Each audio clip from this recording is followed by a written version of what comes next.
Pada materi ini saya akan menjelaskan Pancasila sebagai dasar negara, yaitu seperti di samping saya, membahas penyebaran Pancasila dalam batang tubuh Undang-Undang Dasar Negara Republik Indonesia tahun 1945. Yang kedua, membahas implementasi peraturan perundang-undangan yang sesuai dan tidak sesuai dengan Pancasila. Baik, penjelasan yang pertama adalah Pancasila sebagai dasar negara. Arti Pancasila sebagai dasar negara adalah sumber hukum dari segala sumber hukum yang berlaku di Indonesia, sehingga Pancasila digunakan sebagai dasar mengatur penyelenggaraan negara. Pembahasan yang pertama adalah penjabaran Pancasila dalam batang tubuh Undang-Undang Dasar Republik Indonesia tahun 1945, yaitu sesuai dengan penjelasan Undang-Undang Dasar 1945, pembukaan mengandung 4 pokok pikiran yang diciptakan dan dijelaskan dalam batang tubuh. Keempat pokok pikiran tersebut adalah: pokok pikiran pertama berintikan persatuan, yaitu negara melindungi segenap bangsa Indonesia dan seluruh tumpah darah Indonesia dengan berdasar atas persatuan dengan mewujudkan keadilan sosial bagi seluruh rakyat Indonesia.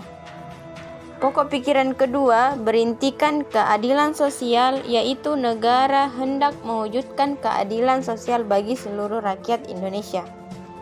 Pokok pikiran ketiga berintikan kedaulatan rakyat, yaitu negara yang berkedaulatan rakyat berdasar atas kerakyatan dan permusyawaratan perwakilan.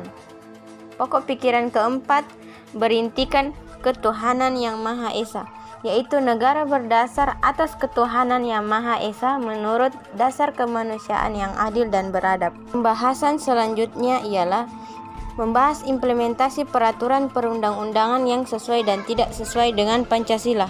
Masih ada undang-undang tak sesuai dengan Pancasila. Info MPR berdasarkan pengamatan dari pengajuan Judicial Review ke Mahkamah Konstitusi, Wakil Ketua MPR RI Hidayat Nur Wahid mengakui masih banyak peraturan perundang-undangan yang belum sesuai dengan Undang-Undang Dasar dan nilai-nilai Pancasila. Judicial Review adalah indikasi adanya ketidaksesuaian undang-undang dengan Undang-Undang Dasar, kemudian juga dengan Pancasila. Sebab kalau tidak sesuai dengan Undang-Undang Dasar, pasti tidak sesuai dengan Pancasila, katanya setelah membuka seminar nasional bertema implementasi nilai-nilai Pancasila sebagai dasar negara dalam pembentukan peraturan perundang-undangan di Batam, Senin 14 Agustus 2015. Hidayat menjelaskan seminar yang diselenggarakan Badan Kajian MPR ini diadakan untuk menyerap aspirasi masyarakat supaya Pancasila dipahami.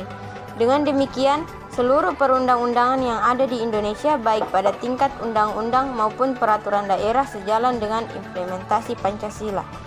Berikutnya adalah hierarki peraturan perundang-undangan di Indonesia. Peraturan perundang-undangan menurut pasal 1 angka 2 Undang-Undang Nomor 12 Tahun 2011 tentang pembentukan peraturan perundang-undangan adalah peraturan tertulis yang memuat norma hukum yang mengikat secara umum dan dibentuk atau ditetapkan oleh lembaga negara atau pejabat yang berwenang melalui prosedur yang ditetapkan dalam peraturan perundang-undangan.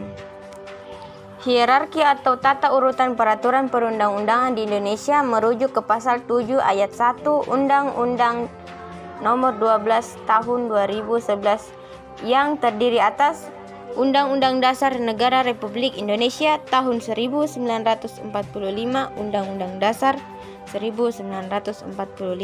Yang pertama, ketetapan Majelis Permusyawaratan Rakyat. Yang kedua, undang-undang atau peraturan pemerintah pengganti undang-undang. Yang ketiga, peraturan pemerintah. Yang keempat, peraturan presiden. Yang kelima, peraturan daerah provinsi. Dan yang terakhir, peraturan daerah kabupaten atau kota.